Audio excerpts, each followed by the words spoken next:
Good morning, all. I'm Lady Mercury. I just wanted to make this quick video before my husband gets home because I had a weird, well, it wasn't really necessarily a dream, maybe in some perspectives, but this is the Dream Diaries again. So this is another Dream Diary by Lady Mercury. I'm still half asleep. As you can tell, I haven't brushed my hair yet. Well, that made it worse. Let's just put that back. So I didn't go to bed until like 1 in the morning because I have a little insomnia and my kids were still awake. I had to make sure my daughter was actually in bed. So I'm a little tired still. It's 8 in the morning. A little later than I'd like to sleep. Ooh, I got the bad sulfur burps again. Ugh. Ugh. So I laid down on the couch and I was listening to the Emerald Tablets of Thoth. But it's actually the Emerald Tablets of Thought now, is what I was told. So I was listening to the Emerald Tablets and I sat up and I was looking at my body. And I was like, okay, we're gonna do this again. So this time I consciously went to the planet Mercury because my name is Lady Mercury. So this is my dream, just full disclaimer there, this is a dream that I'm talking about. So I went to the planet Mercury, and when I was on my way there was another person with me this time. It was a man. He went with me. We'll leave his name out of this, and he'll know who he is when it resonates with his heart. So this man and I were there, and we were just walking around the surface of Mercury, which coincidentally looked a lot like Earth in the dream state.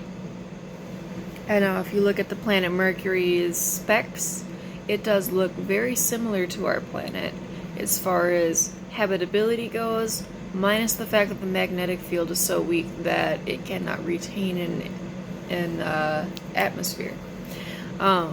So it does have a small amount of atmosphere, but not enough to maintain an atmosphere that we need. But it can be fixed. So I went to Mercury with him, and we were standing on the surface, standing outside of a ship. And the ship looked like it had been there from like human contact. So like maybe like an Apollo 13 looking ship. And we were just kind of surveying the land for habitability for some reason.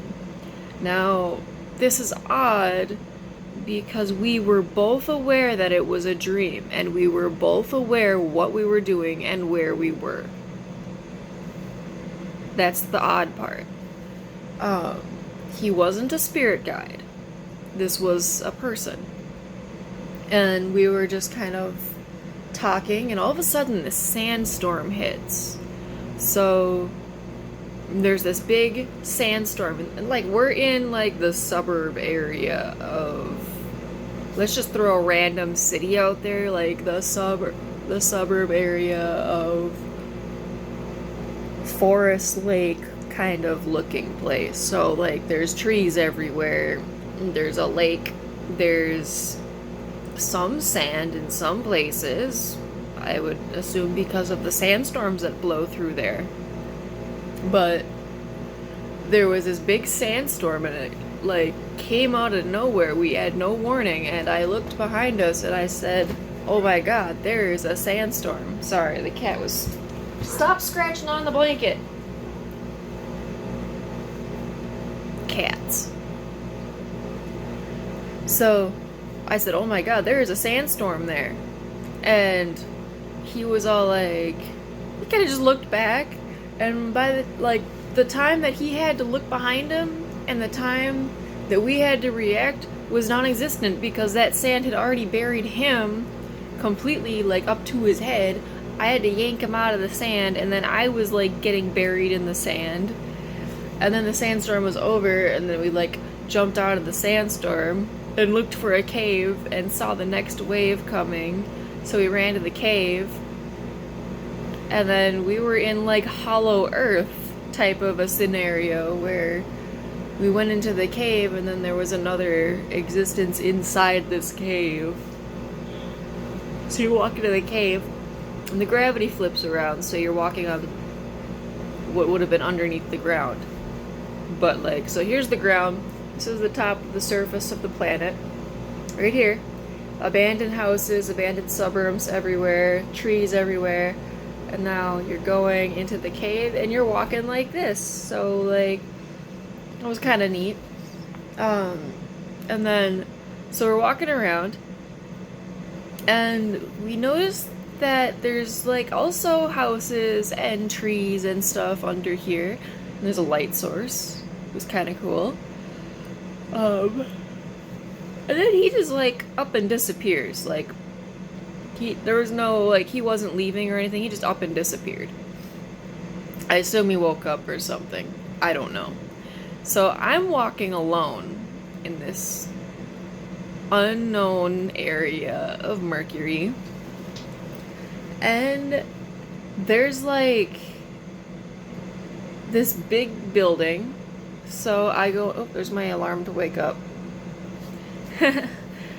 So I go into this big building, and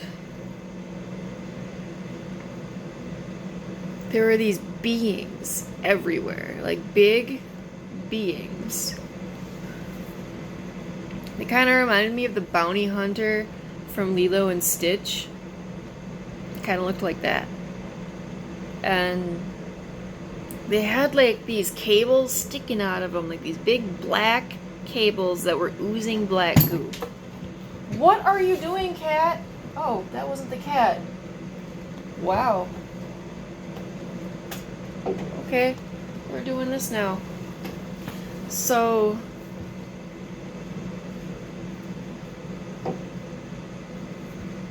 my husband made me this when we first got together, and it just flew off the counter.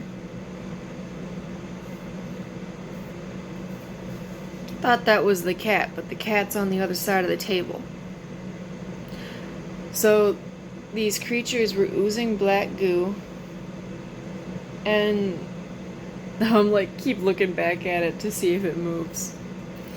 And like, they didn't see me. It was like the Borg from Star Trek is what I'm describing. They looked like the Borg from Star Trek, but another race completely. And like another race other than humans completely, I mean.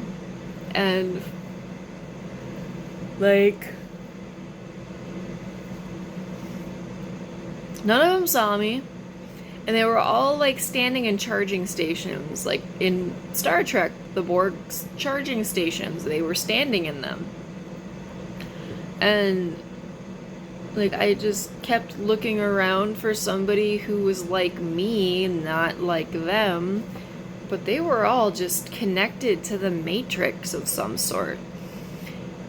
And then I looked down at my hands, and my hands were blue, like a bluish purple. What the heck? I'm tripping. I'm tripping. And I'm still asleep right now. So, like, things are going on around me. So, like, I looked down at my hands and they were kind of a bluish purple. So I assume I was in my body, but not in my body. And, like, people could see me when I was outside of there. There was a whole public transit system down there, similar to the one that we have out here. So I got on this bus, I went out of the compound and then I got on this bus and there was a bunch of humans. So I got on there and they all looked at me like, what is she doing here? Whoa, what the heck? And then they told me,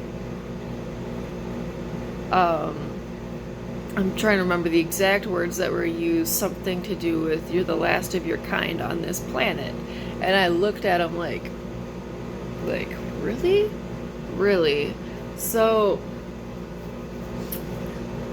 they're like, we haven't seen a Mercurian. They called me a Mercurian, which was weird. They called me a Mercurian. They said, we haven't seen a Mercurian since the fall of Mercury. So now I'm sitting here like mind blown on this bus full of humans that all these humans had these big collars on their necks that had numbers on the collars, and they weren't like counting down, they were just like numbers that were on the collars, and they were big collars about this big, and they had digital numbers on them. And I didn't have one. I didn't have a collar on at all. These weird people that are in the pods, they didn't have them either, but they all seemed to work in a hive mind and had a metal exoskeleton of sorts. Not like a full exoskeleton, I'm like talking about they had this long metal thing attached to their spine on the outside of their body that connected right here, coincidentally, right into the back of their neck, up into that little nook into your skull. And one of the humans told me on that bus that that was something that connects to the pineal gland. So these creatures may actually be humans in real life. We don't know. They might also be a completely other species in real life. We don't know.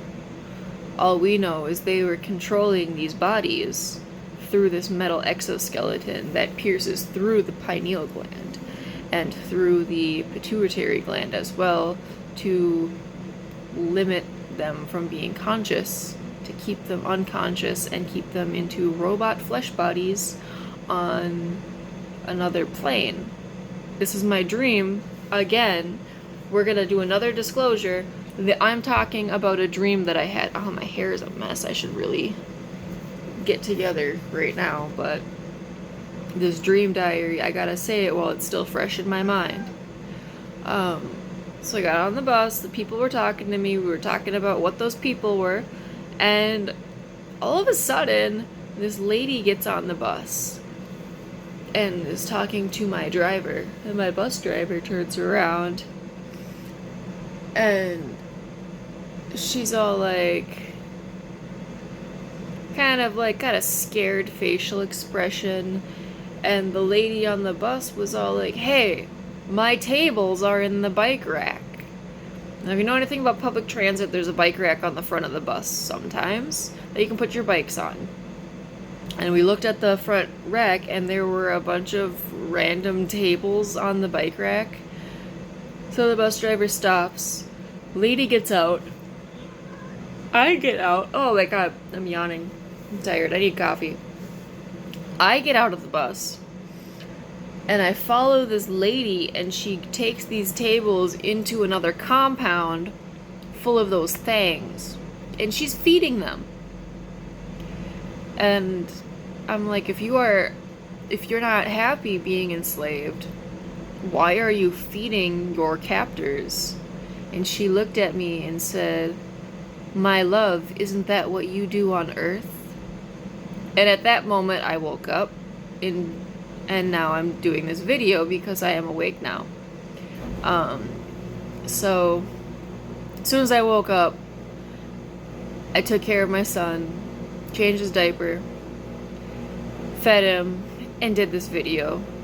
And yeah, let me know what you think about my my bizarre dreams, I always encourage you to give feedback of any kind. Remember, no hate speech. Keep your comments respectful or you will be blocked.